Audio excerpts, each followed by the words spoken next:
పండగకి అత్తయ్య వాళ్ళ ఇంటికి వెళ్ళినాం కదా, ఆ రోజు మార్నింగ్ వాకిట్లో ముగ్గేసినాం. సంక్రాంతి రోజు ఇది.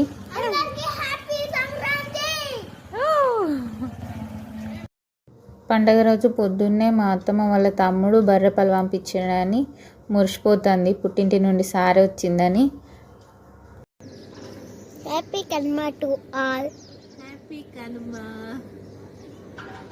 ఈరోజు లాస్ట్ కనుమ రోజు అమ్మ వాళ్ళ ఇంటికి వచ్చిన అమ్మ వాళ్ళ వాకిట్లో వేసిన ముగ్గు రథం, ఇది ఒకటి అదొకటి రెండు. కనుమ తర్వాత నెక్స్ట్ డే అమ్మమ్మ వాళ్ళ ఇంటికి వెళ్ళినాము. యాక్చువల్గా మాకు టైం లేకుండే, అందుకే అక్కడొక రోజు ఉండి వచ్చినాము. భోగి రోజు మేము లేము కాబట్టి అట్లా చలిమంటలు కాగితే అవే భోగి మంటలు అనుకున్నాం.